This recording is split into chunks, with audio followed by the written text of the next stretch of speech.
You're different than most. You refuse to settle for status quo. You're entrepreneurial. You want control of your life. You're driven. You want financial independence. You want to have fun again. You want a life. Well, the lure of working from home and making money at it is big. That's why our Work at Home series has been so popular. We've been featuring local work-at-home jobs that really do work. Today, meet a Cherry Hill mom who's made a go of it. I worked in television for years. I started out at NBC 10. And from production assistant at NBC 10, Patty Feeney went on to full-time work as a producer at Banyan Productions.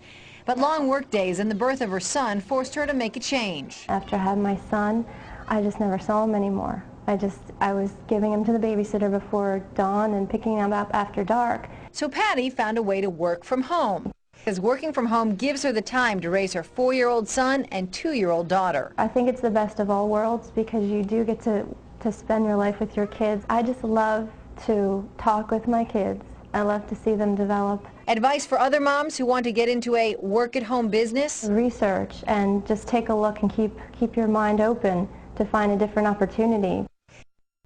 It's an automated way to make money on the internet. So, how does it work? And why would you share it with somebody? This is exactly how this works. All right. So you've got these big Fortune 500 companies, household names, companies with household names, right, they have a lot of money allocated to advertising. And you see this every day. You turn on your TV, you see advertising. You turn on the radio, you hear advertising. Print magazines, all this stuff. Well, these companies have big advertising budgets and they allocate it in different places. One of the places that they allocate it is to the internet. They have a large portion of their budget set aside to advertise online. And so what I did was I went to them and I said, look, would you pay me to advertise for you? Would you pay me if I send you a customer? They said, yeah, it made sense. Think about it. They pay me only if I send them a customer. It's results-oriented. Right. It's performance-based. It made a lot of sense to them. Instead of paying to be seen, they're paying for customers, right? So they allocate a large portion of their budget to advertising this way. And what I do is I go promote these companies. I don't have to work against them. I don't have to build a business and try to compete with these monster companies. I work with them. They've already got it going. Right. I'm helping them. I send them customers, and in turn, they send me a check. They pay me for sending them customers. So they're elated. You know, when they get a new customer, they're excited. They don't mind paying me. And see, it's not important how long you live. What's important is how you live.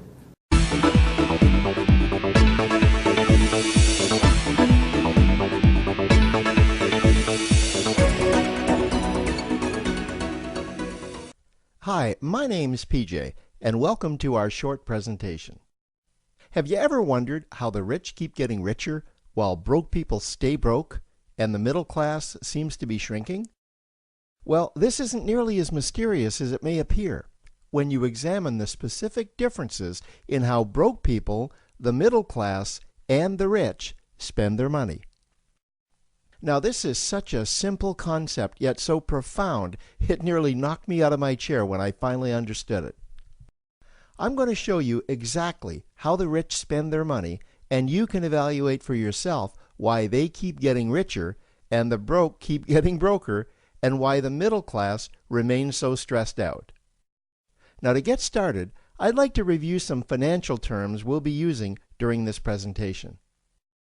The terms that you need to be familiar with are cash flow, which means money you bring in, expenses, which means money you spend, assets. Now, this is the most confusing one. You're probably familiar with the traditional definition of an asset, which is something you own or have equity in. However, back in the 1990s, Robert Kiyosaki introduced us to a new definition of an asset in his groundbreaking Rich Dad, Poor Dad series of books. Robert taught us that an asset is something that pays you, and that's the definition we'll be using here. Liabilities is the last term, and it's defined as things that cost you money. As an example, a house is typically viewed as an asset. But can it actually be a liability? Yes. With our revised definition, anything that costs you money is a liability, not an asset. If you have a mortgage, Your house is an asset to your banker because it pays him or her every month. But could a house also be considered an asset to you? Yes, in the right circumstances it could, when it pays you money.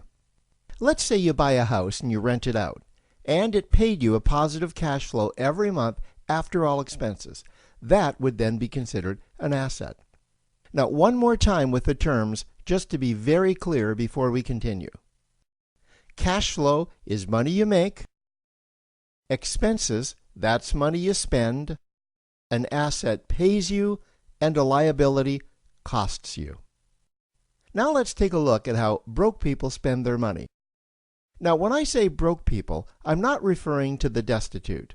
I'm speaking about that large portion of our society that lives from paycheck to paycheck and who never seem to have any money. In fact, most times there's more month left at the end of their money, and I'm sure many of you can relate to that group. On payday, broke people buy what I'm going to call stuff. Well, what's stuff? Well, that's inexpensive things that people buy that they don't really need to survive. You go into someone's house and you can't find any counter or tabletop space in the whole house because of all the stuff on it. Their house and their cars are full and cluttered with stuff. Well, where do they get all this stuff? They buy it at the flea market, at the garage sale, at the dollar store, at the craft show. So cash flow comes in and then it goes straight out the expense column to buy stuff. You see, broke people never really educate themselves on assets and liabilities. They justify buying all of this stuff by claiming that it costs so little. But over the years, it's all they ever have.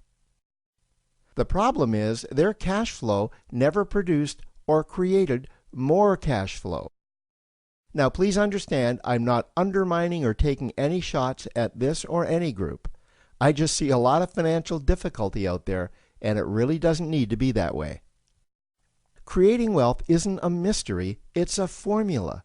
The only reason someone doesn't create wealth is because they either don't know the formula or they don't apply the formula. Now let's take a look at the middle class. The middle class is the group that society mistakenly thinks are rich. They're not.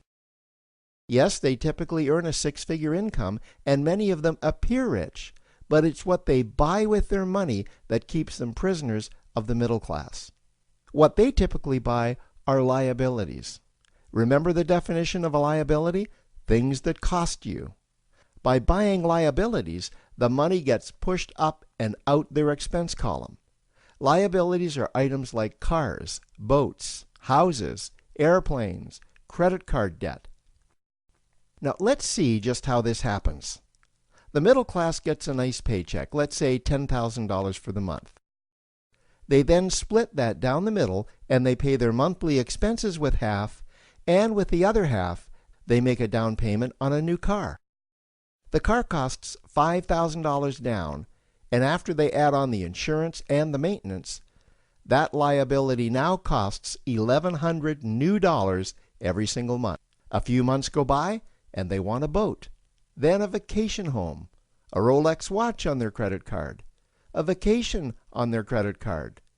And before you know it, their liabilities have raised their expense levels to near or above their income levels.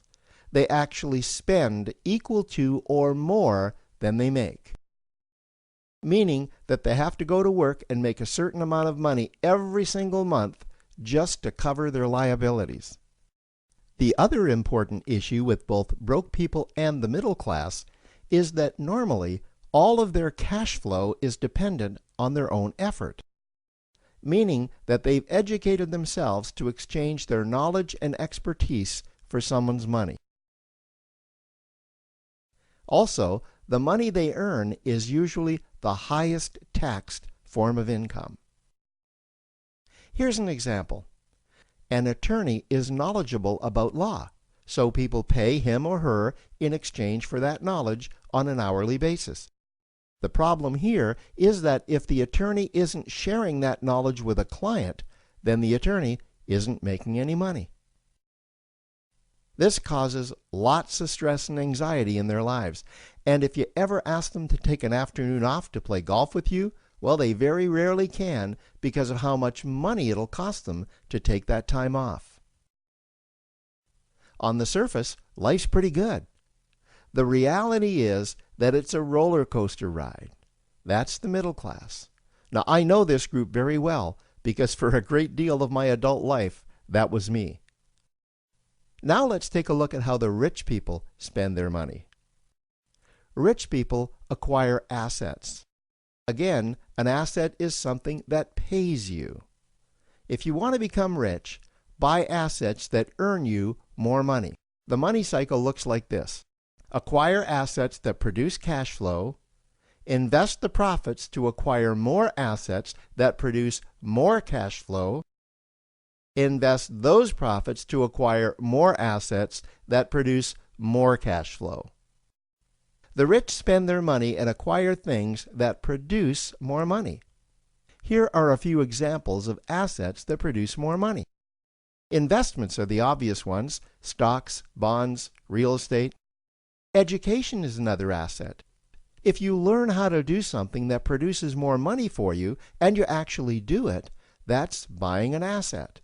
There's a great quote that goes, "If you think education is expensive, you should see how expensive stupidity is." Another example of assets you can acquire that pay you are cash-generating opportunities, especially those opportunities that can create a passive cash flow. Passive meaning that once you build it up, the money continues to flow whether you're still building it or not. Here's a small example. Let's suppose you bought a pinball machine and you put it in a barber shop, and you don't spend any of the profits. You save them until you can buy another pinball machine and put it in another barber shop. This, by the way, was Warren Buffett's first business.